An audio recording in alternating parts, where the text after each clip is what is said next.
Defense. Rebound.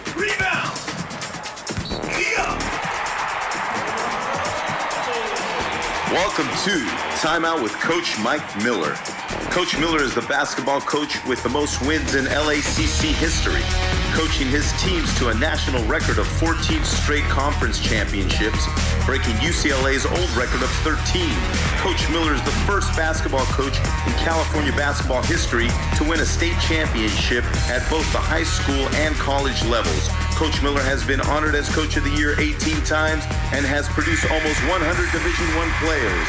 For the next 2 hours, get ready for stats, facts, rants, and your opportunity to chat with one of the most successful basketball coaches in the entire country and his friends. Timeout with Coach Mike Miller. Hi, this is Timeout with Coach Miller, and Coach Miller is not here today. He's at a tournament in Arizona at Tono Otham, the Native American college, and they'd been on our show before. And we have a special guest today, my favorite referee from the California Junior College ranks, and the writer of the well, we'll save that, actually. But really cool guest. I'm psyched to have Samson Brew here. And, of course, we have Chris back from holiday. And how was your holiday, Chris? It was good. Got to spend some time with the family and, hang out and just wait for Santa Claus. Yep. And did you do the cooking? No, I did not. That's my mom. That's what she does. Oh, that's cool. Watch the games? Let's see. No. Wow. I watched Christmas Story all day. I don't watch pro basketball anymore except for the Lakers. I watched some of the Laker game, but for the most part, I don't watch pro basketball anymore. So that Laker game was easy to turn away from. No, it was a good game. They only lost by 2. Yeah, I don't like watching them, especially in those white uniforms. They look like a volleyball team or something. Well, that was pretty much everybody. The NBA made those hideous jerseys, T-shirts for everybody to wear for the holiday. That was disgusting. Yeah, those look like what I imagine teams from like Kenosha or Yakima would have. CBA. Yeah, Yakima. That's not major market. L.A. in a white T-shirt, and that was just ugly. And how was your holiday, Samson? It was great. I got an opportunity to spend some time with the family. Yep. And my son cooked dinner for us. So oh, nice. It was great. Did you watch the games? No, I actually worked for about 8 hours and got home, ate dinner, and just relaxed for the rest of the evening. Oh, that's nice. And also in the producer's studio, we have Andy. How you doing, Andy? Great. How are you? Good. You have a happy holiday? Definitely. That's cool. Is your girl Jenny back yet, our other producer? She comes back tomorrow. Nice. You must be excited. Definitely. You going to pick her up at the airport? Yep. Nice. Clean the place up. And I actually spent the holidays with Coach Miller at his house, which I actually lived in at one point. He wasn't living there, but I was renting that when I went to LA City College. It was right across from the college. And it was nice. He was there. And Anthony White, who I was telling you in the green room earlier, one of the former City College players who went to USC was there. And, and the coach was trying to pit us in that UCLA-USC rivalry, but we're both Cubs. So, there's no rivalry there. And it was nice seeing him. And, watched probably 7 hours of basketball. Oh, and Carl, he made some amazing dinner, and he's worked with the basketball team over the years. And he was over there and he did all the cooking. And, man, it was really good, And we just watched the games for like 6 hours. And it was a good time, played with his pit bulls. It's funny, I'm dog sitting right now, too. Okay. Or I just finished as of tonight. I had my last 2 dog walks and, Right. feeding and all that. And so I get this terrier, super smart terrier. And then his girlfriend decided to leave her dog there also. And it's like a Maltipoo. It's like half Maltese, half poodle. It's like a curly little dog that's like 2 pounds. And it's so stupid. And Tommy is like half human, the terrier. But Danger, the Maltipoo, he's like, because I know poodles are smart. And I think he just got the curly hair from the poodle. And, and everything else is Maltese. And like, you can't even like walk the 2 dogs together. Because like I'll walk Tommy without a leash, and he's totally cool. And the Maltipoo, like on the leash, like Tommy will go to the bathroom and the Maltipoo will like get in the way. And it's like, dude, or I'll tie him up and he'll pee on the leash, like on the handle, like immediately, and, and all he knows how to do is sit on laps and roll over. And I feel bad, and he tries to eat Tommy's food. And Tommy's like an old dog. He's like got his ways, he's like the mayor, he's actually, now he's the senator, and Tommy's like, dude, what's with this dog here? He peed in his little bed. And, so I've been spending like triple time than my usual dog walking time. But when I was with Coach's dogs, his dogs are massive. I don't know if you've seen them before. Yes. I mean, they're thick. Pit bulls, 4 of them, And Killer, like the first thing he does, Killer's this like 140-pound patriarch of Coach Miller's pit bull family. And the thing like comes right over, head in the crotch. And that thing's like big as a milk crate, And I'm like thinking like, man, like I just have to be this dog's friend now. Like I just get to like pet him and be good dog. And, because and then the other dogs do the same thing, One of his dogs likes to climb on you and like he's the freaking Maltipoo, and I have to let him. Like the Maltipoo, I'm like, get off. And, he's 2 pounds, Right. He goes and runs under a chair or goes on a couch and finds a pillow. Spanky, this 105-pound pit bull, he gets to sit on my lap, It's like, okay, oh, Killer wants to sit in the chair for a while. Okay, I'll stand. But it was fun, And so where are you reffing these days? I know you were reffing JUCO when I was here. Still reffing JUCO and some high school ball. Nice. So you must be like the senator of, because you were the mayor. Back the mayor of JUCO reffing, when I was down here. So by now you're the senator. Yeah, I've earned my spurs a little bit. Yep. And I always enjoyed when you came down to do the games, though. I thought you always called a good game, which is the most important thing. But also on the court, you're very friendly on the court. You set the players in their place. You set the coaches in their place, which can't be easy. I guess. Like, is it easier because you've known them all for so? Because they're all you get some really animated coaches in the South Coast. I would like to contribute that more to training. Yeah. Conflict resolution. Like, did you do like? Where did you start like finding that style? For my experience, I have a background in security and law enforcement. Oh, okay. And that just ties over into officiating. Sure. You have conflict resolution. You have 2 teams, 2 coaches. Yep. And, they don't see eye to eye. And, security and law enforcement, you have the general public who doesn't see eye to eye all the time. So. Yep. And if a coach is like watching his team blow a big lead, they're crazier than some of the people you'd see on the streets. Well, I always tell people, coaches in basketball, one coach is trying to get 5 people to have the same mindset. Yep.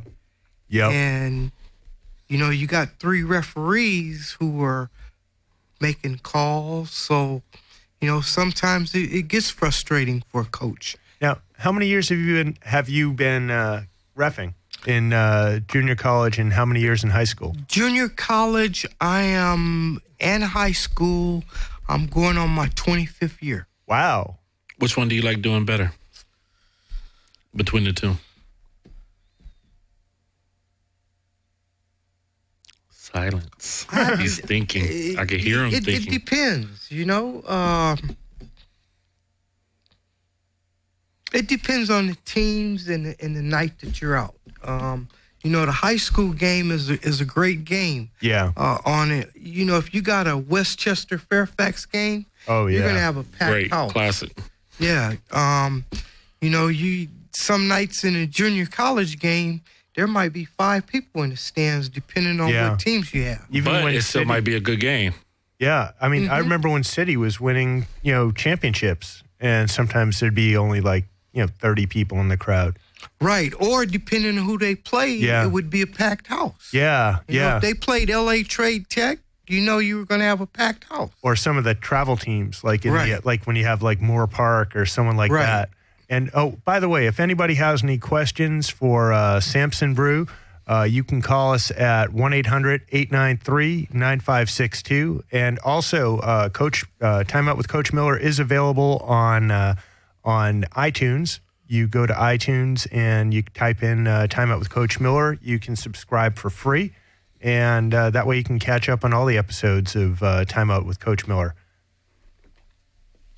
So, you know what I remember about you at the games when I was doing the PA there? Because I used to do all sorts of different jobs there.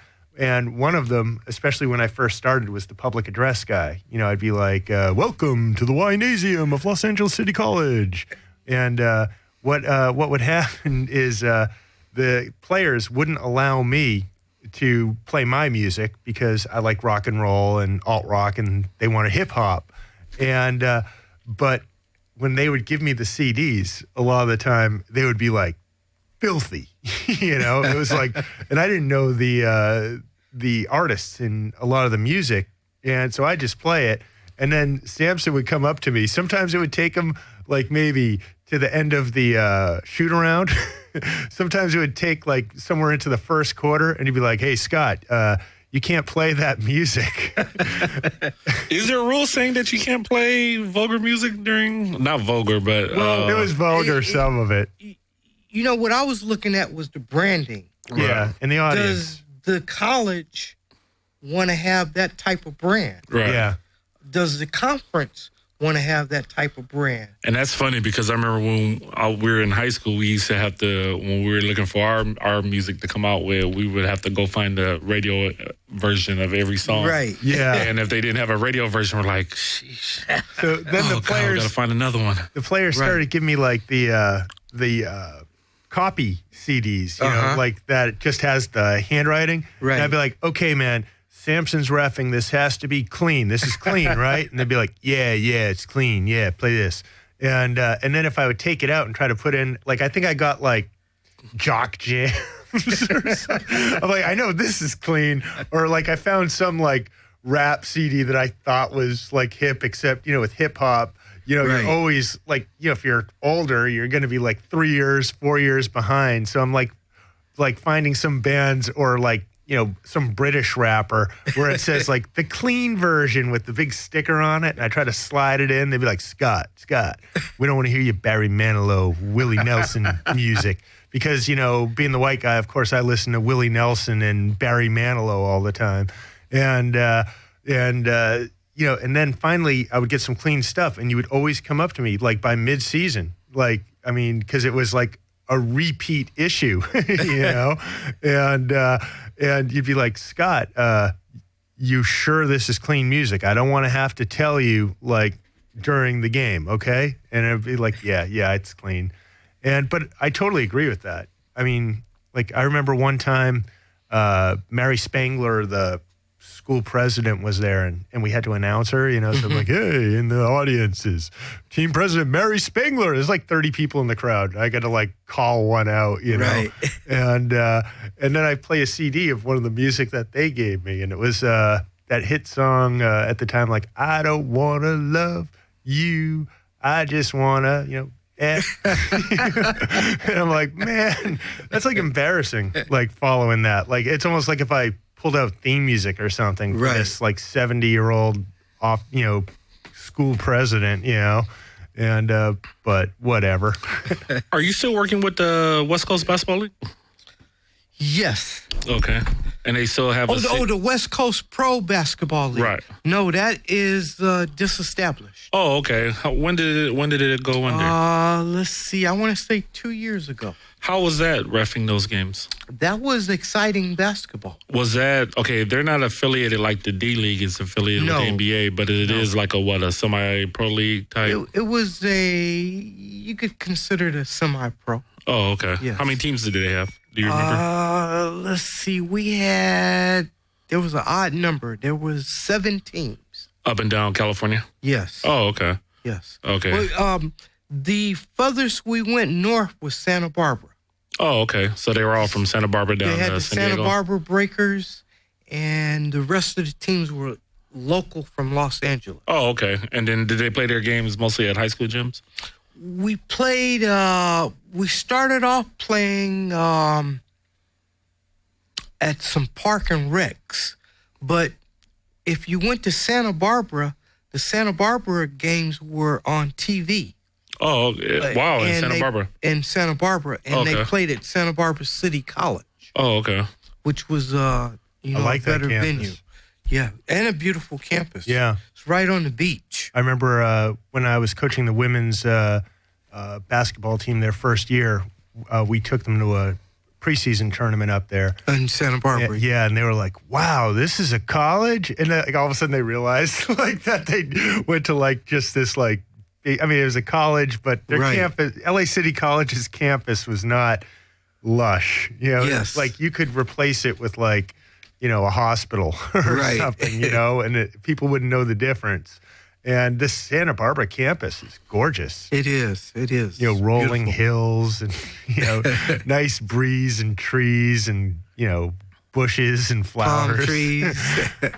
So we're going to go to break real quick because Coach just sent me a text and said, don't forget our sponsors.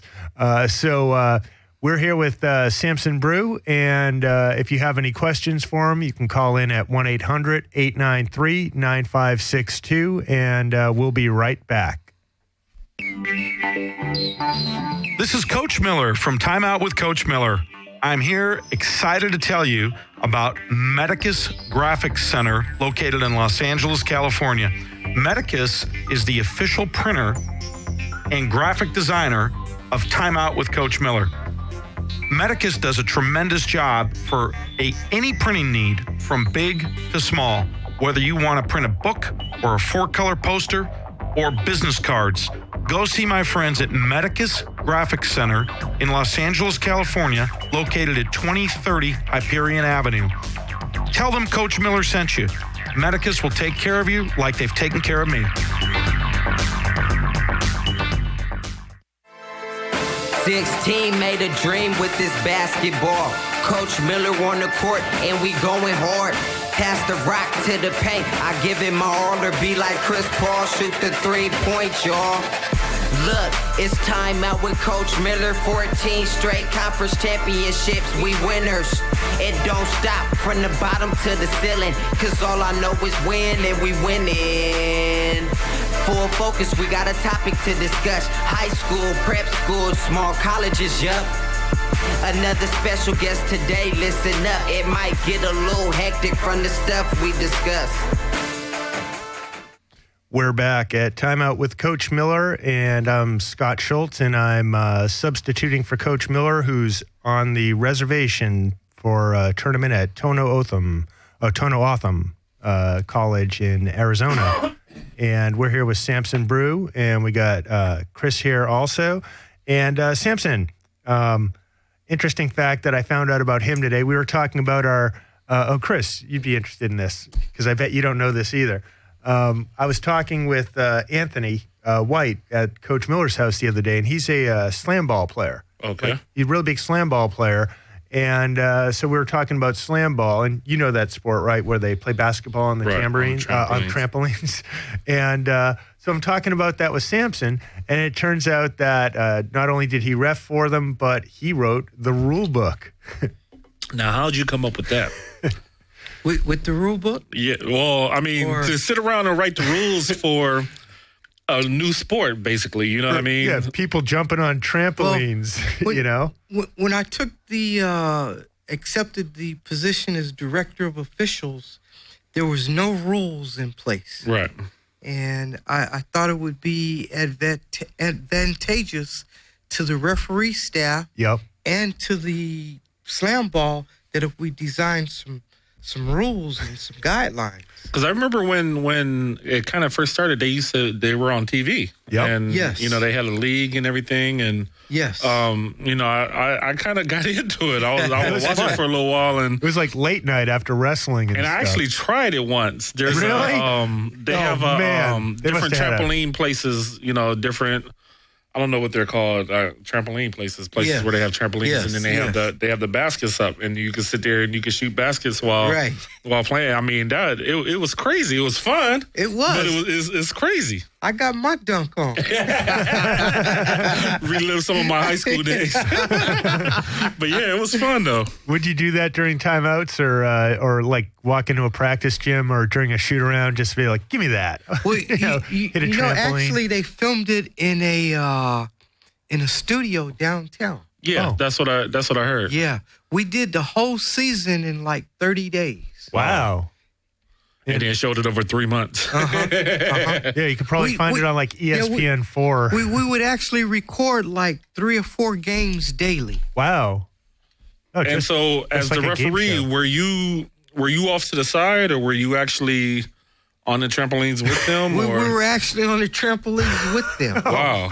Yes. So did what you was that like? Did you have to practice like bouncing like from one trampoline to the next? Well, we learned how to, jump on the trampolines and move on the court. Yeah. We actually didn't go up and down like in a regular basketball game. Right. We were more stationary. Okay. Near On the either basket. Yeah. side. Oh, okay. So was that fun for you? It was fun. It was fun. Totally work out your legs. And the unique part about it, a game was actually only 12 minutes long. Wow. Four 3-minute quarters? No, the actual game itself was only 12-minute quarters. That's right. I kind of. Okay. But when they showed it on TV, it was an hour. it was an hour. Right. And I think they would show multiple games on TV, as I recall. And it was funny because I used to see guys that I played against in high school playing, and I was kind of dating myself like, well, I remember with him. I remember what school he went to. I recognized a lot of those guys. Yes. And that's wild, though. So how did you get started with that? Well, going back to L.A. City, Yep. there was a basketball program that was ran out of L.A. City called Rockfish. Yeah, I remember the Rockfish. Remember Rockfish? Sure. Spring League. So, do you remember Mark Mayanera? Doesn't ring a bell. He but was that's a one of long the time assistant ago. directors for Rockfish. I've probably seen him around, but I can't put the name to the face right now. Mark was good friends with the guy his name is Mason Gordon. He actually invented slam ball. Okay. Mark was good friends with him. So Mason had mentioned to Mark that he was doing the slam ball thing. Yeah. And that they were going to use referees. And Mark was like, hey, I know the guy that runs our program, would be good. Yeah. So Mark set up an interview for me.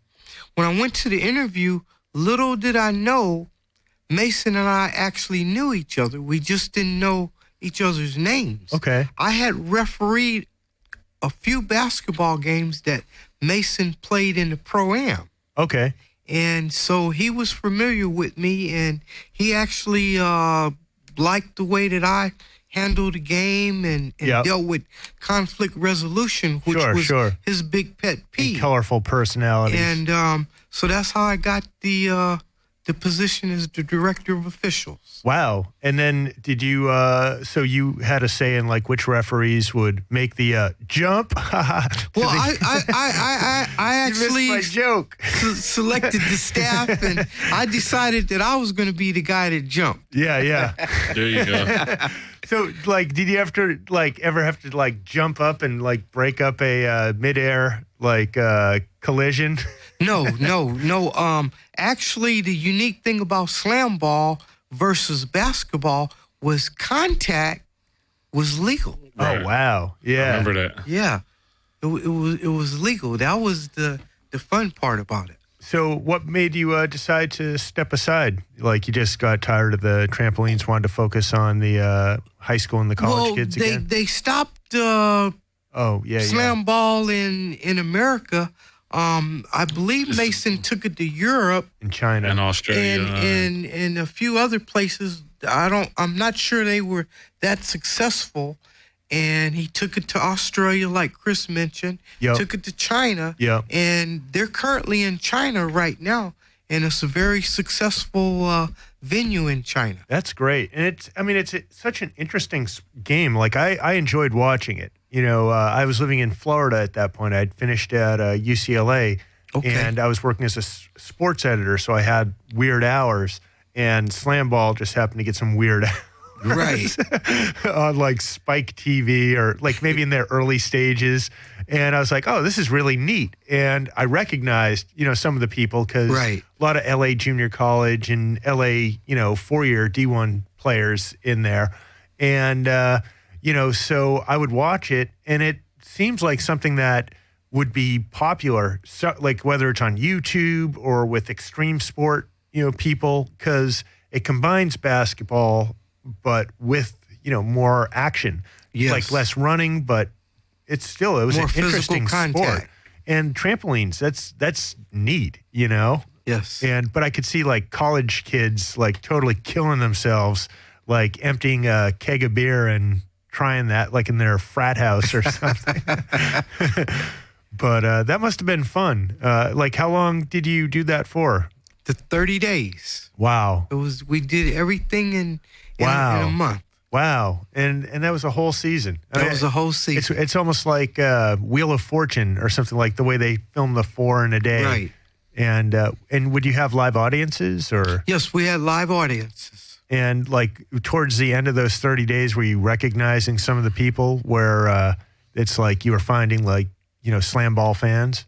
Yes, absolutely. Yeah, because I could see that being, especially in Los Angeles, for those of you that don't live in LA, a lot of shows, especially when they first start out, they do audience recruitment, and there are professional audience members in Los Angeles. They're like extras in TV shows and movies. Yes. And to fill in some of those dates, they do audience work. And so I could see people getting that the first couple times thinking like, oh, it's work. Gonna sit in a chair for 8 hours. But I could see people definitely being like, oh, this is the gig I want for this day. And the way some people like to be in the audience for, talk shows or things like that. That's really neat, though. And do you ever see any of the former slam ball players, or did any of them go to like D League or, back to regular? Don't recall any of them going on to the D League, but I do see one or two players, and one of the slam ball players, I'm embarrassed I forgot his name, but he's now a basketball ref. Oh wow!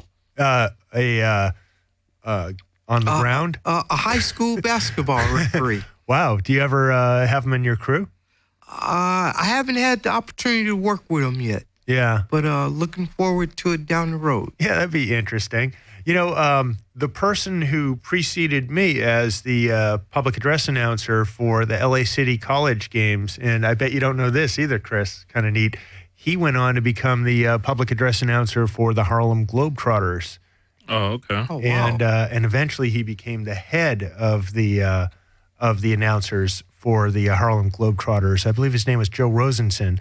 And at one point, when I was graduating at UCLA, or maybe I was just starting there, and he offered me like one of the snowbelt tours with Harlem Globetrotters, and I was like, oh, hell no. I've done comedy tours before, so I've been in a van with like 2 comics that by the end I couldn't deal with anymore. I couldn't imagine being a van with like 12 basketball players who like are all thinking like, you know, that they're ready to do something else. And, you know, and to be on like going through the snow belt, like that would just be brutal. Although it would be fun to be in that, like if they had like a red, white, and blue like school bus, like, like in the cartoon, you know, that'd be kind of neat. But, you know, I don't know if I could handle, you know, 3 months on the road with basketball players that I don't know and stuff like that. Absolutely. And you ever do any other leagues like that, or no? That was a one-time deal. But you'll always have that, you know. Yes. And that rule book's still the book that they use in China. I don't know about that. What type of rules did you create for like the new game with no rules that was like unique to I sort of trampoline kept basketball? it simple and kept generic basketball rules in there. Yeah. We didn't have like, for example, we didn't have traveling. Yeah. He couldn't travel. Yep. There was no double dribble. Yep. There was no 3 seconds in the key. Okay. There was no 10-second violation. Yep. So we just sort of kept it simple. Did you have any like no take out the legs in the air? Yeah. You couldn't. You know, there was like flagrant foul rules in there. Yeah. There were safety rules that were the contact rules were geared towards the safety of the players. Sure. I mean, we had them. We allowed them to have some contact similar to football. Yeah.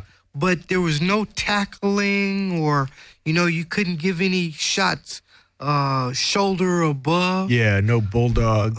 There was no elbowing, no, stuff like that. We tried to keep it clean contact. How competitive were they? Like, did they really want to win bad? Like, it was highly competitive. Yeah.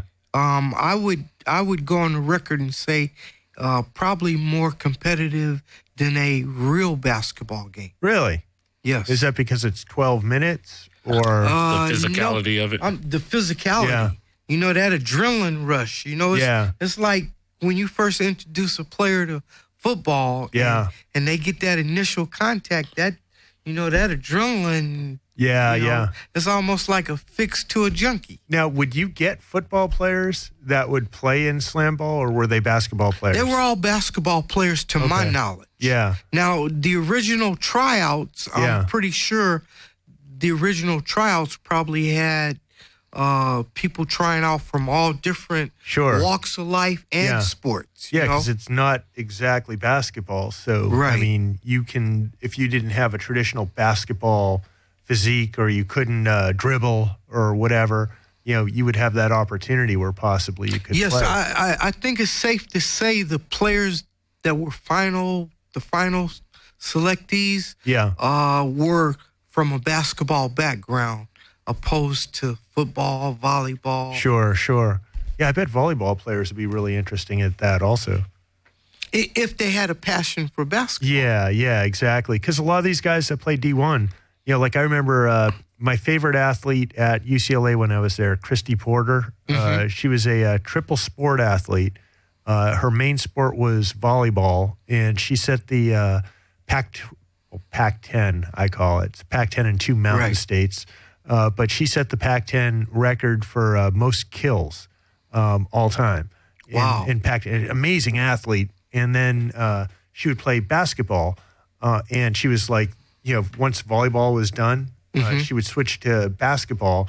And then she was like this insane rebounder. She was only like probably 5'10", but, she had amazing hops and just so tenacious. And she would just crash the boards. And you could tell she didn't fully know the game because she wasn't getting 100% of a season coached, because she's doing volleyball.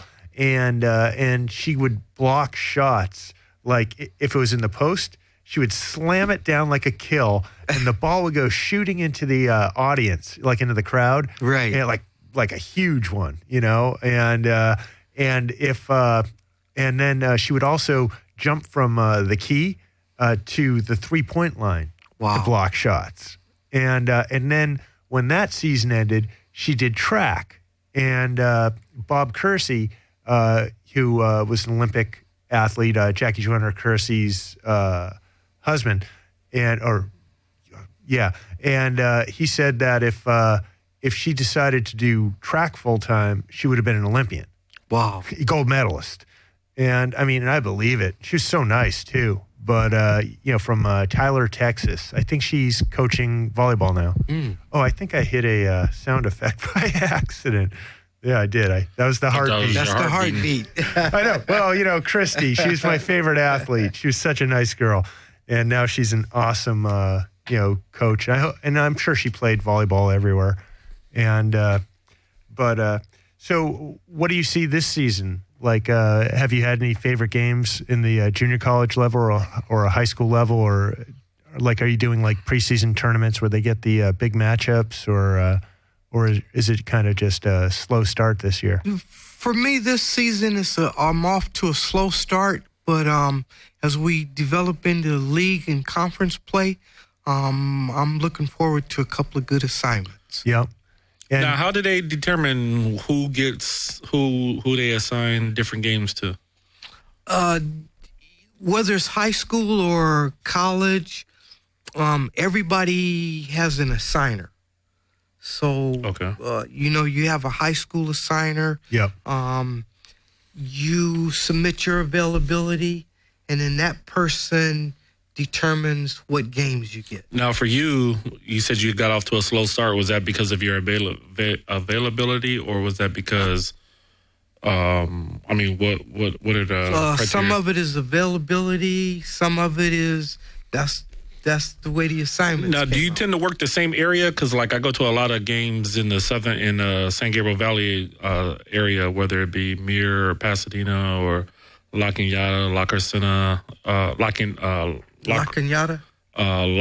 Crescenta, Hoover, Glendale, right. those type schools, Monrovia.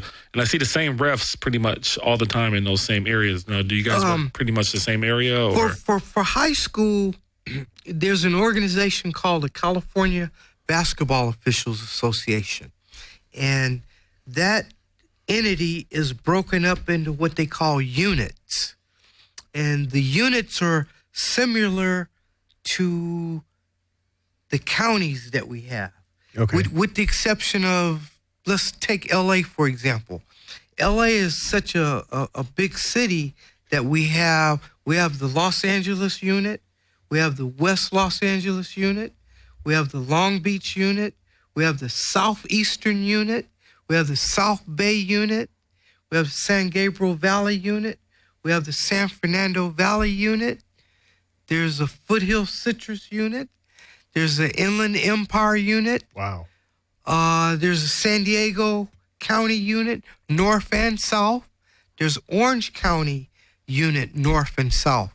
And if I'm not mistaken, I just covered all of Southern California. And the Inland Empire one? Yes.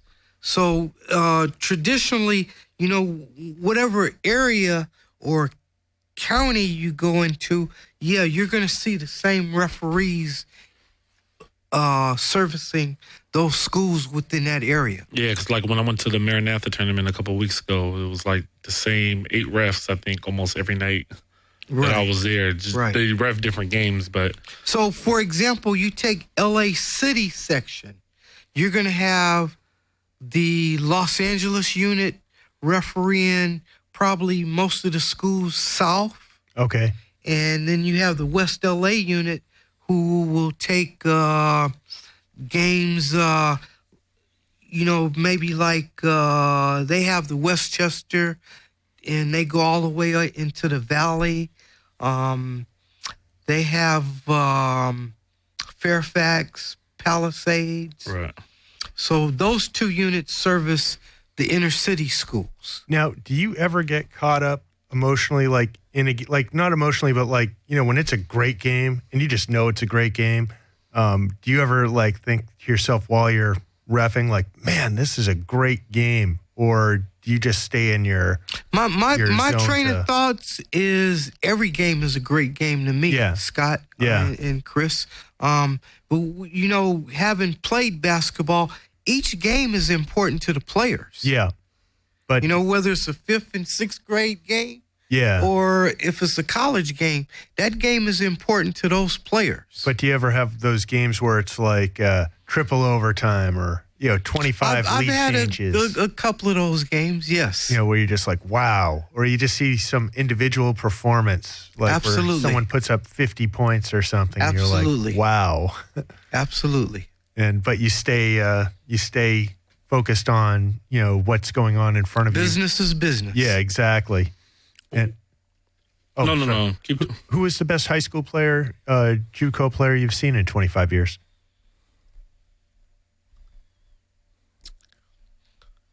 I've seen Or some of several them. great players from LA City College, Ventura College. When they had Phil Matthews, they had some great players. Yeah. Were there any that just really stood out, like where you'd see them playing and you're going like, that guy's a pro? Well, I don't know if you remember this, but do you remember a NBA player by the name of Rafer Alston? Oh, Skip sure. Tumalu. Yeah, he Skip was to great. Malou Yeah. and one. Street player. He came out of the junior college. That's right. Yeah, he played.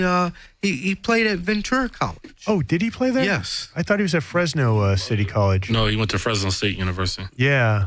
That's why I figured he did Fresno City. No, he went to Did the JC jump. first and then went to Yeah. Fresno Yeah. State. I mean, I thought he did the JC to 4-year jump all up north. I didn't realize he was in Ventura. He Ventura College, and then he went to Fresno, and then to the NBA. Wow. Oh, that must have been a great team. Yeah. He was a great. So would you watch him like doing moves on the court, like during the pre-games and stuff? Just because I imagine he would do crazy stuff during the shoot around. Phil Matthews and Mike Miller. I'd have to give them kudos as being two coaches that definitely believe in discipline. Yeah, yeah. And was Coach Miller the loudest coach that you've seen on the sideline? He's got a loud one of the voice. loudest. He's Yeah. one of the loudest. You can't Yes. hide from his voice. No. Especially in that No. old field house that they Yes. had at LA City Yes. College. Yes. And did you know, I probably shouldn't tell you this, but the heater at the gym at LA City College, it wasn't really broken. I can tell you that now. Well, I know it wasn't broken because it was hot in there. Broken for 25 years. But that was great ambience for the game of basketball. Yeah, I tell everybody I love the ref in the summer because it's warm. Yeah. You don't pull muscles. Right. Yep. Right.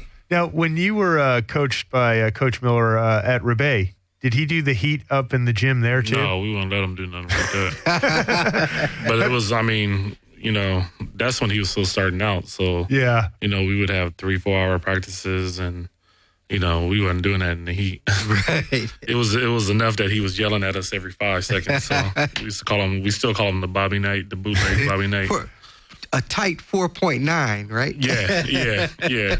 But it's funny though, because, as much as we hated it when we were going through it, when I started coaching, I would yell and I would, think to myself, damn, I sound like Coach Miller right now. You know what I mean? Right. And it was, it was just weird that, I would tell the guy who I started coaching with, because, when I first started coaching, I thought I knew everything until I met this guy. His name was Eric Nagabayashi, a great guy in Hawaii. Really basketball. I'm talking about never played the game, but knew the game better than probably maybe all except for maybe 4 people I've ever met in my life. This guy really knew had the a game. real high basketball IQ. Really high basketball IQ. We would sit for hours, like after a practice or a game. Like we would, I know some nights we would finish practice probably around 6-7 o'clock, and then we would go somewhere, go eat and hang out, and we'd be there till 1-2 o'clock in the morning, and the whole night just talking about basketball. And so when I started coaching, I thought I knew everything until I met this guy, and then I was, you know what? I'm a Jedi right now. I'm a Jedi in training right now, so let me just clear everything, and I'm going to learn from this guy. And so he was kind of like Coach Miller also, that, you know, he would get into his moments where he would just start yelling and he'd get mad. And, you know, and I would tell him, I said, man, you remind me of my high school coach, you know, because he would have his episodes. I mean, he wasn't, you know, Coach Miller was, I don't know, I've seen him on YouTube. I haven't actually been to one of his games, but he's sent me over YouTube, or he sent me the links to watch their games.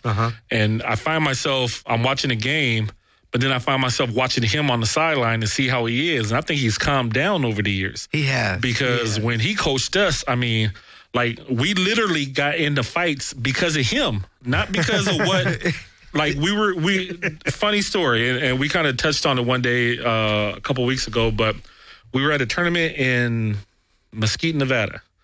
And it was the final game. And it was a close game. I mean, we're going back and forth.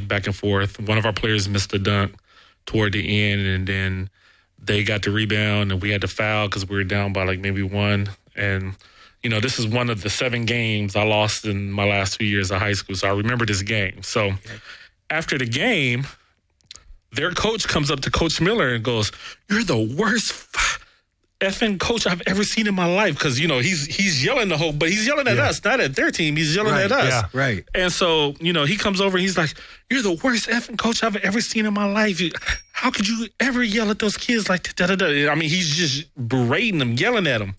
So coach starts getting back in his face. They're going back and forth. Now, one of our players, Andre English, if he's out there listening, he comes over and the guy puts his hands on Coach Miller. He grabs Coach Miller. Andre comes over and hits the guy, right? So their player comes over and hits Andre. I hit that guy. And, it just turned into a free-for-all. Wow. And it was all because of Coach Miller, because of the way he was yelling at us. And the guy took offense to it. And I mean, it was so funny. Like, we talk, like, the guys who I played high school basketball with, we still talk about that game to this day. Wow. Remember that time we was at Mesquite and we got into that fight? Yeah, it was all Coach's fault. Did Coach step back and light a cigar and watch? Well, I don't know what he was. I'm guessing he will watch because, you know, in our team, Coach Miller was probably. He was down the line on even though he was the coach, he knew that, okay, there's only so far I can go. Because, there is a line. These guys, because these guys really, you know, because like I never will forget, he was messing with me one day, and he's just, you know, he's teasing me, he's pushing me or whatever. You know, back then, this is like the early 90s, you know, it wasn't like something that anybody was going to ever report, you know what I mean? But, you know, we're messing around. I'm like, you better leave me alone. You better leave me alone. And I picked him up and I slammed him on the ground. But I held him before I actually slammed him on the ground. And then he looked up at me, he said, "See? You play too much." Made me run lines after that. I'm like, but you started it, though. But he knew. Coach always has the last word, right? Yeah, always. So, you know, if Coach is out there listening, you know, he knew, but he also knew we had his back, though. So, yes. So we are here with Samson Brew, and if you have any questions for him, you can call 1-800-893-9562, and we're going to take another quick break because I got to make sure that the people that sponsor the show get their airings. So stick around and be right back. Hey, it's Coach Miller. You're listening to my show, Time Out with Coach Miller. I want to talk to you today about my favorite car dealership located in beautiful Hollywood, California. It's called Gem Motors. Gem Motors is located at 5639 West Sunset Boulevard. If you want a high-end automobile that's at a great price, whether it's a BMW, a Mercedes, a Jaguar, or a Porsche, go to my friends at Gem Motors.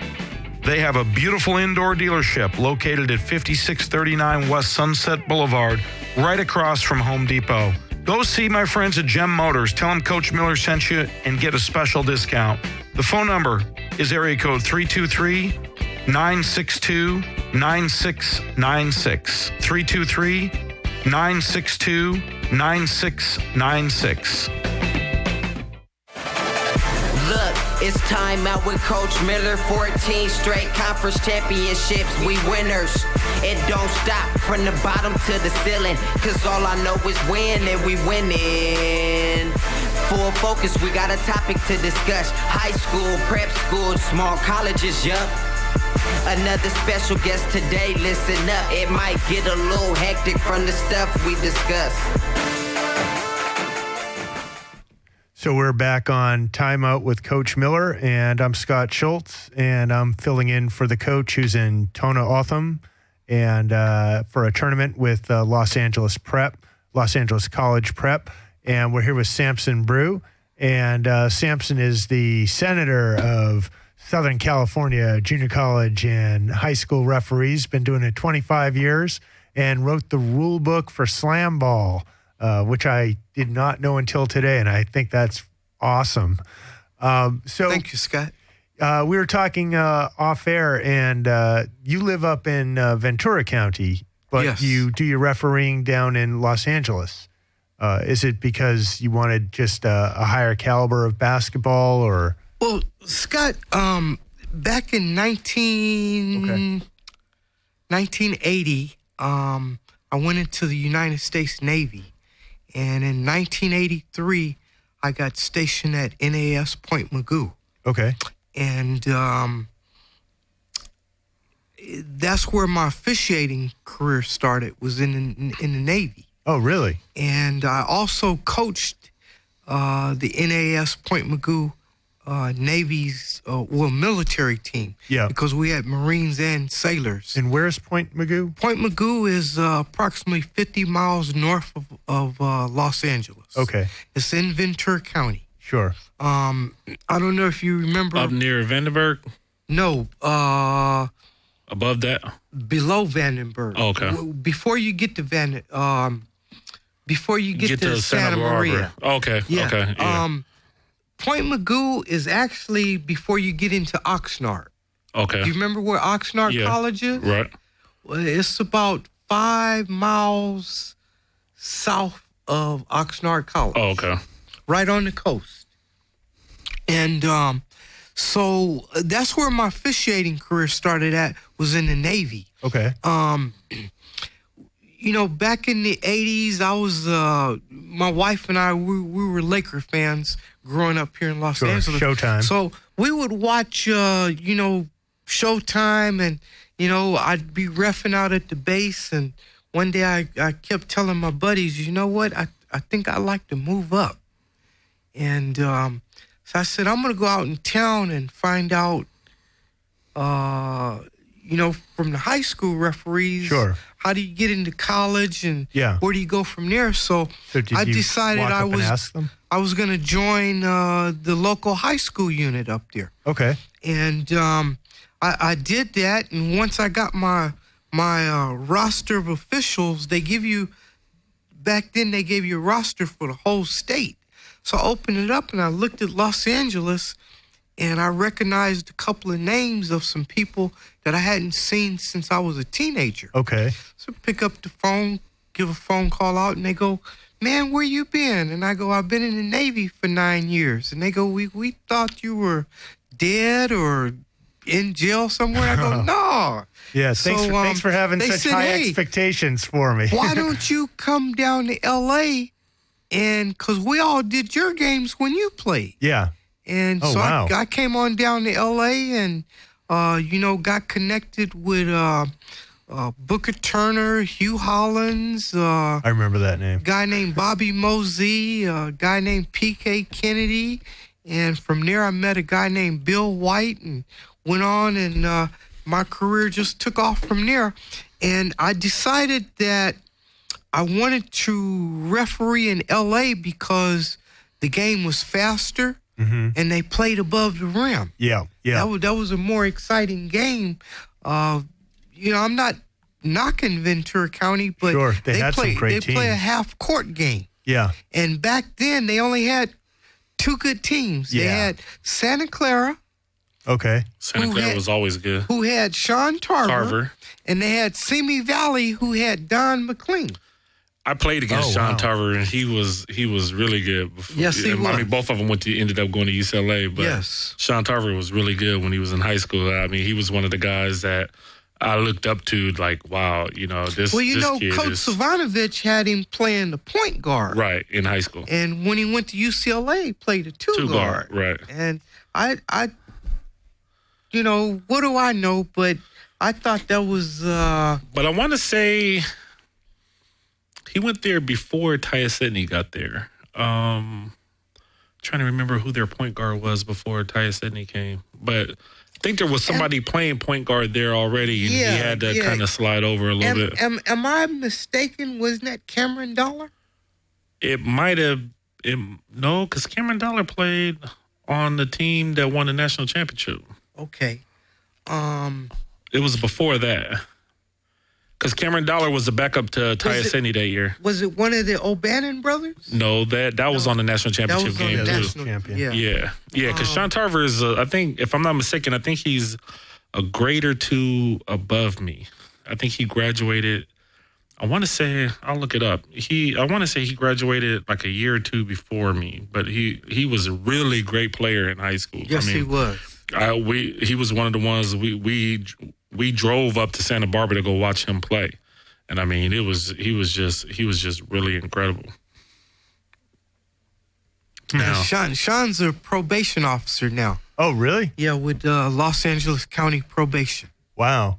Yeah, I'm sure a lot of the former players become police officers and people like that because they're already in shape, and the ones that get good coaching, they tend to have that straight arrow, mentality. Right. Like, do you see a lot of the players just because you've probably refereed so many players like over 25 years? Like, do you see like former players like everywhere you go now? Absolutely. Absolutely. It's almost like being like a teacher or something. Or a principal. I go to a high school game and some guy comes out of the stands. Hey, man, you remember me? Yeah. No. Well, 13's my kid, and you used to ref my games. Oh, man. And that's great, though, still able to run the floor, And, like, when you were doing the Navy games, what was that like? Would they have fights? It's Navy. They're all, been on a boat, and they start playing ball and start, just fouling hard and stuff like that? Or that was one of the reasons I got recruited to referee. Oh, really? Is that some of the people, that managed the Navy's basketball program, they were looking for people with a little stronger personality. Sure. To manage the games. Yeah. You've always got the sailors and the Marines. Yeah. They have issues. And, yeah. If you bring in Air Force, there's other issues. Yeah. Different commands. You could have sailors that work on airplanes. Yep. They're playing the sailors that are cooks. Yeah. So there's a little bit of competitiveness there. It's funny. When I first started doing I did stand-up comedy in the 1990s. Before I went to City. And I started out in San Diego. So we would play a lot of military bases. That was where you get pay gigs, and longer gigs. Right. And so the rule of thumb, and no one tells you this until you experience it, and you got to figure it out or you're not going to cut it, playing the military bases. When you're in a Navy bar, if you're in a Marine bar, you make fun of the Navy to start it. Because if there are any Navy people in the crowd, like a couple stragglers, they're not going to say anything in a room full of Marines. Right. But if you're in a Navy bar, you have to say something about the Army or the Air Force. Right. Because if you say something about the Marines and there's one or two Marines in the room, got to fight. Yeah, they're gonna go after you. They're gonna heckle you. I know the Marine Corps is gonna hate me for this, but the Marine Corps is a department within the Navy. It is, and you know what? The birthplace of the U.S. Navy was my hometown, Marblehead, Massachusetts. Wow. Yeah, that's General John Glover, and he took George Washington and his troops off of the island of Brooklyn. they were trapped there, and he got them across the Sound over the through the heavy mist while the British ships were hanging out waiting to storm the beaches. And they also were the people that led the Marblehead fishermen led President Washington across the Delaware. Wow. And but that's the Navy. That was a Navy Marine battle. I did a term paper on this. I almost took a second major, because I love George Washington. I just think he's a neat guy, because he's that first general. And so the Navy games, would there ever be some big brawls, or were you just always conscious of it, or would people come up to you and say hey, that dude and this dude? I was pretty much conscious of it because back then I was still playing. Okay. So I knew all the players. I knew who played dirty, and so. And those are some good games on naval on those the bases. Are some great games. When I lived in Hawaii, we used to play at Hickam Air Force Base, I played there. Pearl Harbor, sub base over there. Pretty much all the military bases. My uncle and aunt over there had military access, so I would be able to get a pass to get onto. And they have an Army fort there as well. I forgot I'm trying the name to think of. Not Fort DeRussy. They have Hickam. Hickam is the Air Force. They have the Navy, which is Pearl Harbor. They have a Marine base in Kaneohe. I'm trying to think. The Army one is, because I've played there too. I want to, not Tripler, but there is an Army base over there. Yes. It's on the tip of my tongue, and I can see it. I see it. I know where it's at, and I can't think of the name of it right now. But I have played there though, and those games, we've gone in there with 5 guys and we see some of the officers playing. Right. And then you're looking at the officers going, oh man, we're about to kill these guys. And then we get ran out the gym by him. I used to love playing at the military bases. Those are so much fun. So what do you have going on for the next year? You got big plans for New Year's? I'm going to be working on New Year's. Really? Yeah. Of course you are. Gotta pay the bills. Tournament? No, my normal job. Oh, okay. What do you do when you're not I'm a project manager for a security company. Oh, okay. Yeah, well, that makes sense. Security on the court, security off the court. Yeah, so you're not going to get a chance to see the Rose Bowl. No, unfortunately, no. You can DVR it. Yes. It should be a good one this year, too. Yeah. Have you been to the Rose Bowl before? Never been to the Rose Bowl game. Really? Yeah, I'm hoping to catch it. I've been to Pasadena while the game was being played, but never actually to the game. Or have you been to the parade? Yes. Yeah. I'm hoping to catch that this year. It's something, I just got back in Los Angeles, and I was out here for, 20 years prior. And one of the things I regretted when I got back to Boston was that I'd never been to the Rose Bowl parade.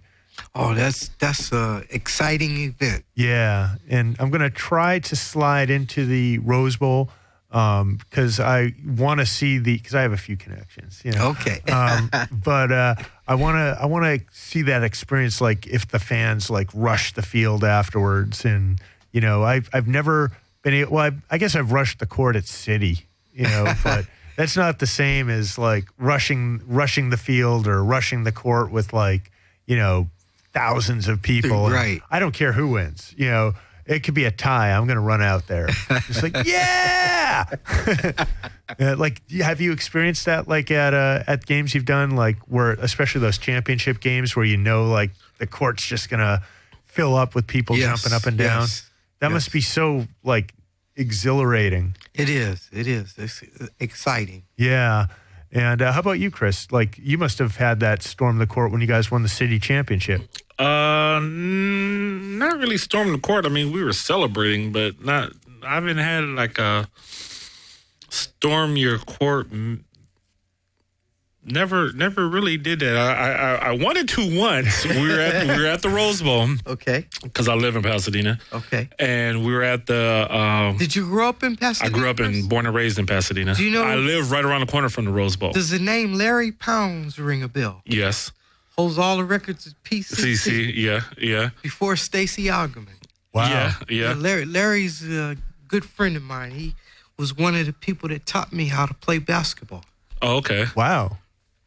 Yeah, but I had a storm the court moment. We were at the UCLA USC game, and it was the first time UCLA had beat USC in like 8 or 9 years. Oh, I would have So I stormed started the field. working.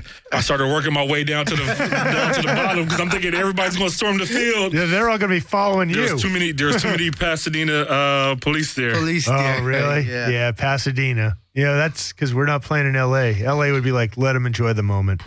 Yeah, and it's funny. I was just talking to somebody earlier today because they were asking me what was I going to the Rose Parade, and I said, you know what? I have not seen the Rose Parade. I have not been to the Rose Parade since I was a little kid. Wow. And I've it's something Same here. is growing up in Pasadena is something you take for granted because Yeah. you're Right, always right. there. You know what I mean? Right. And Yeah. so, like, the night before the Rose Parade is like the biggest block party. Yeah. You know, yeah. they yeah. shut down like All I think night like long. around 8 or 9 o'clock they shut down Colorado Boulevard, so you can't even you can drive it, but you can't enter it except from the beginning and the end of Colorado Boulevard. So for about 6 miles, you can't get off of it. So, and I mean, it takes you about 2 hours to traverse the whole length of the Right. parade route. And so, and all the people that are spending the night down there, I mean, there's like hundreds of thousands of people down there Camping out. camping out down Yes. there. So, we used to camp out down there when we were little, but as I got older and I can hang out all night, we used to go down there and hang out all night. So we'd be down there till Nice. 2, 3, 4, 5 o'clock in the morning. Yeah. Come home and go to sleep. So, by the time you wake up, the Rose Parade is over. Or Right. as I got older from that, you go over a friend's house and go party and everything. Right, and yeah. then by the time you wake up, the Rose Parade is over.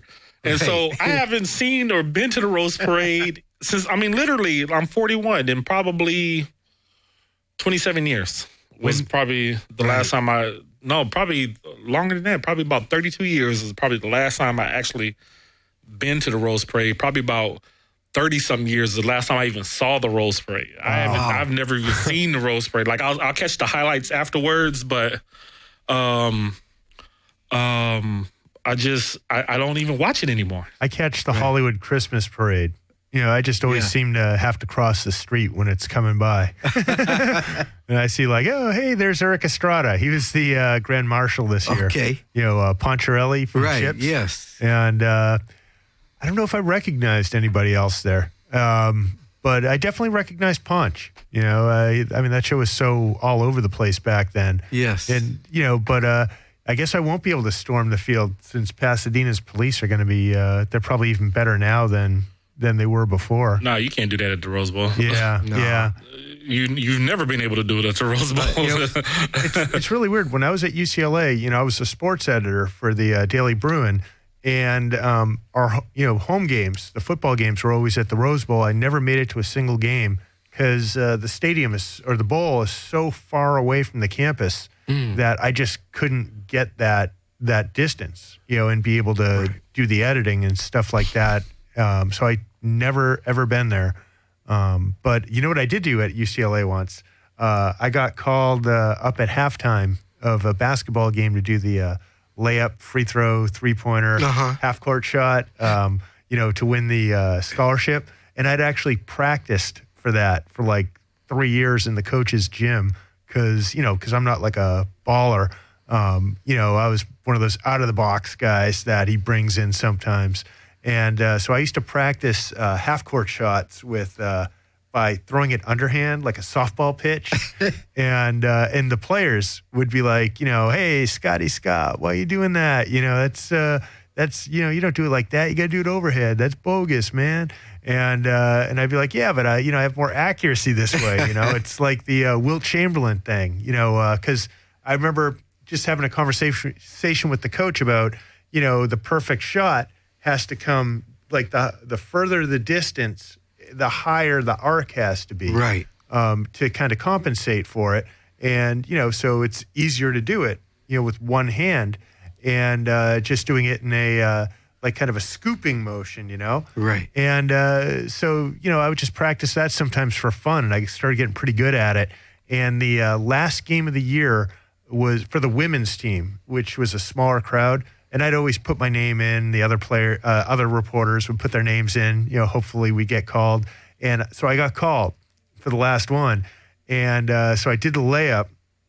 I actually airballed the first free throw because in my head I was thinking undershoot it because the adrenaline is gonna kind of make it go further. Right. But I too undershot it. But they throw it back to me. I make that. I go to the three. I make the three. I get all the way to half court, and the buzzer goes off. And I remember when I was shooting underhand before, telling the players on City, like, this is more accurate. And they're like, yeah, but the crowd will boo you if you do it that way. And so I get to half court. The buzzer goes off. I don't get to shoot the half court shot. But I just do it anyhow, because I'm there. When am I going to get another opportunity? Right. And I do it one arm softball style, and I like it. It went straightish, hit the front of the rim, clanged out, and it didn't count anyhow. But I got the crowd to do that. And to me that was worth more than the stuff I won. Right, that was worth its weight in gold. Yeah, it said, you put in the time and you will get that. Like, like I got like one of those early flip phones, and like once I found out like you had to like get like a $2,000 like plan or whatever it was back then. I was like, I wonder what I can get for this on Craigslist. and I think the only thing I got one little watch that was kind of weird, and I had that for a while, but really the food. A lot of food certificates, and it was the end of my time at UCLA, so I was always broke, like when I was there, because I'm on student loans and stuff like that. So I did like my $50 at Acapulco like one day, and my $50 at El Torito or whatever things were there. But really, it was just that crowd reaction. That's all I have now. And so we're going to run to another commercial real quick. And we're here with Samson Brew. And if you have any questions, the number is 1-800-893-9562 if you want to ask any questions about refereeing or about slam ball or about the Rose Bowl. Feel free to give us a call, and also check our iTunes, our previous shows. You can subscribe on iTunes by going to Time Out with Coach Miller, and it's a free subscription. So we'll be back in a moment. Hey, this is Coach Miller. I'm excited to tell you about my new instructional videos that are on DVDs, produced and distributed by Scoreboard Media out of Las Vegas, Nevada. Scoreboard Media is a great outfit. They also publish books on recruiting and basketball. But what I want to tell you about is to make sure you get a chance to see my post-play DVDs. If you want to become a better post player, score more in the post, and be more effective for your team, why not check out my DVDs? These great instructional videos will really help improve your game. Scoreboard Media is the place to get them at. Welcome to the 500 Club. We the best, my whole team tough. Close to 100 Division Ones I built up. Dedication and hard work. Step up to the court, I'm like, who ready to lose first? 14 times champs every year earned. Feet to the court, let me get in my zone. Hands grip to the ball, let me get in control. Non-stop, can't quit, that's a winner's quote. I'ma just keep doing me, hear the crowd as they cheer. 18 out of 19, coach of the year. Time out with Coach Miller, listen clear. 2 times a week, listen to me on the ear. Over 30 wins, it was for 4 straight years. First to win state my high school and college career. Over 30 wins, it was for 4 straight years. First to win state my high school and college career. This is Coach Miller from Time Out with Coach Miller. I'm here excited to tell you about Medicus Graphics Center located in Los Angeles, California. Medicus is the official printer and graphic designer of Time Out with Coach Miller. Medicus does a tremendous job for any printing need from big to small. Whether you want to print a book or a 4-color poster or business cards, go see my friends at Medicus Graphics Center in Los Angeles, California, located at 2030 Hyperion Avenue. Tell them Coach Miller sent you. Medicus will take care of you like they've taken care of me.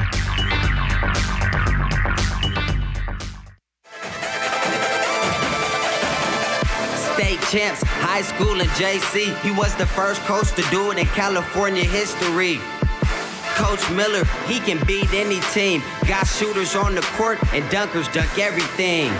He got to win, so the plan is defeat. Been coaching on the court before he turned 18. From 08, going down to 93, he was the conference champs, home of the LACC. Youngest coach to beat 500 teams, 43. Everybody can't do it like he. A coach is something he was destined to be. Now we got a radio show to discuss some things, talking informative conversations. Listen to the real. Tuesday and Friday at night from 10 to 12. A live show, tune in and listen well. Special guests and take audience calls as well.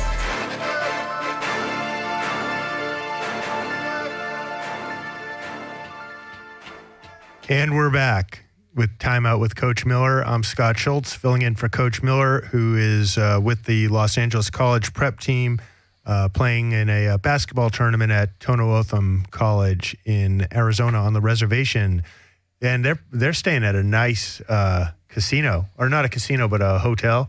The coach might be in a casino. But, There's a casino on that reservation? Well, they're not on the reservation. I think they're maybe 45 minutes out or something like that. But I remember when the coach was here, from Tono Otham, he was talking about that they were putting him up in a nice place. Oh, okay. Yeah, fun trip, something different. And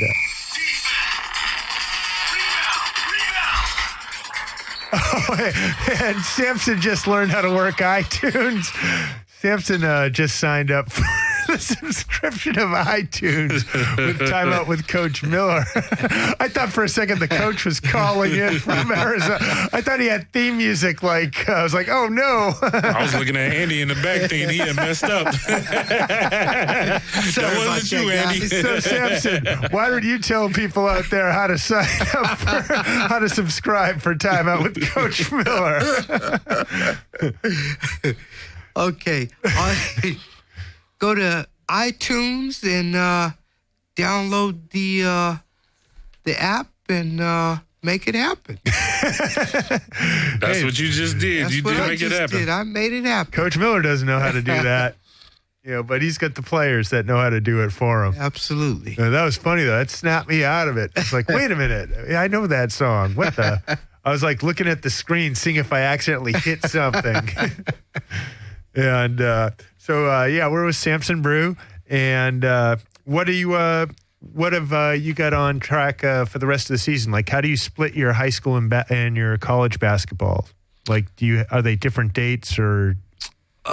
Usually Wednesdays, Saturdays for me is college. Okay. And if I got a Wednesday available and a Friday is high school. Oh, okay.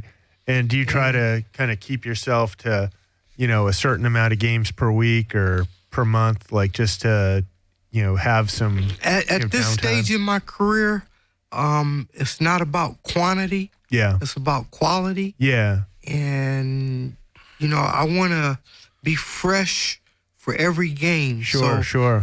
Like I said, it's about quality at this point. Yeah, and people sometimes take for granted, what basketball referees, how much running you guys do. I mean, over the course of a game, it's not like baseball where the umpire is stationary and kind of staying in one spot. You guys have to go up and down the court and get to your spots and how much? And we don't have subs. Yeah, exactly. Like playing the whole game. How many miles do you think you run in a game? I'd say 3 to 5. Wow. Depending on what level you're playing at. Yeah, or how much back and forth they go, and I'm sure teams like Coach Miller's teams, they were always fast. That was a 3 to 5 mile game. with sprints. Yes. And like, do you run like when you're not? Like, what do you do for training to stay in shape for the season? During the season, I try to stay in the gym a minimum 3 times a week. Okay. 5, 6 if I can. Yeah. But that's pushing it. In the off season, now we like to go maybe 5, 6 days a week. Okay. Take a day off. Do you work a treadmill or you just go out running? In the off season, I try to do it all. Yeah. Treadmill, elliptical, do some jogging. Yeah. Do some wind sprints. You ever get injured? Yes. I mean, like, what's a common injury for refs? Like a hammy or a calf hamstring, pull? a calf pull. Ever see like an ACL, something like that? Not from reffing. Yeah. If a referee has an ACL, that probably something came like from that, something else. He's been playing, or Yeah. she's been playing, Yeah. or maybe they were playing in another sport. Yeah, the Achilles tendon. Yeah. Maybe they showed up with the injury. That was like when I went to LA. I won't name any names, but I once knew. I know a great official. When they first started, they were getting like maybe a 50-game Division I schedule. Okay. But they loved to play softball. Yeah. Went out and played softball and came up with a broken ankle. Oh. Ooh. So that, Yeah. like I say, referees who get those type of injuries, they're doing something else. Yeah. Yeah. Other than just refereeing, they're either playing or playing another sport. Yeah. So you got to be careful with that. And when you went into refereeing, did they put you through some training process where you had to kind of apprentice your way up, or they absolutely put you through some sort of a school? Absolutely. Like, what was that like? And well, you start off at the soft rush level. And, okay. You work your way up to the JV. Yeah. And, then you work your way up to the varsity level. Yeah. From varsity level, your next goal is to get to the playoffs. Sure. From the playoffs, you want to get past first round, second round. You want to do a semifinal. Yeah. You want to do a final. And then you want to, your next goal is to get into the state tournament. Sure. Now we want to do state semifinal, state championship, and you want to be selected to go work the state championship. Yeah. And, when you're getting into that playoff level, now you want to start setting the goal of trying to get into college basketball. Sure. Some people have aspiration for the WNBA or the D League. So, you try to, in Southern California, to get into the pro level, you want to get into the Los Angeles Pro-Am. Okay. And work maybe the Say No Classic. Sure. Try to work the Drew League or the Los Angeles Summer Pro League and, get exposure through that venue. Do you still ref the LA Pro League? I'm not bragging, but I'm the director of officials. Did you write the book? No, because we use NBA rules. I'm not that. Yeah. Just be like, come in one day and go, I came up with some new rules. So is that, since the last time we talked to you, is that what does that run only just during the summer? Does it run into the fall a little bit also? Just in the summer. Although the Los Angeles Summer Pro League is putting together a team as we talk. They've already put the team together. Next week, they fly out to Dubai. Oh, okay. Wow. And they're going to play in Dubai. Are they going to play a team from Dubai? Yes. Or Yes. Okay. Yes. Okay. Was that like an all-star team from the LA Summer Pro League? All-star team. And where they have the games at? I remember you told us before. I can't remember. We currently found a home at East Los Angeles College. Right. Okay. Yes. Which is convenient because it's right off the goal line. So, Absolutely. it's convenient for people to come watch. Right. How many teams did they have this year? We had 16 teams. Oh, okay. Okay. So and they had a full slate of games. Yes. Yes. And then do a lot of the guys a lot of the better guys that end up playing in the Summer Pro League, do they get looks from the If D I'm not League mistaken on the numbers, I believe there was 5 to 10 players that moved up to either the D League or made it to the big show. Oh, okay, wow. So that's is like you said, it is good exposure. That, Absolutely. They could catch their break in that league, Right. and that's just like a lot of the leagues back east, like the Eastern League, and Exactly. I think did they still have the Southern League? Did they still I'm have not that sure one? about that. Okay, but I know they still have the had Eastern League. League. I know a couple of guys that went back there and played. But that's good that is there any other leagues besides the LA Summer Pro League that are like along those lines just as good? Because I know they have like the Drew League, but Well, you got the Drew League. but the Drew League is a lot more players that like NBA players that come back and college and players. it's more entertainment. Right. It's more street ballish, like the Yes. And one mixtapes. Rucker Park type. Right. I like watching some of that type of basketball. Right. It's a little bit different. Kind of the way slam ball. Exactly. It's the same game, but Right. but there's it's a little more physical, and that's fun. But I'm from the East Coast. Yeah, so. the Drew League, they have some, for example, you could catch a game where maybe the game is playing Right. and he may be playing against Snoop has a team. Kevin Durant showed up at a bunch of games this Kevin year. Durant showed up. Him and Russell Westbrook. Russell a lot of the Meta World Peace. a lot of the NBA guys that on their off season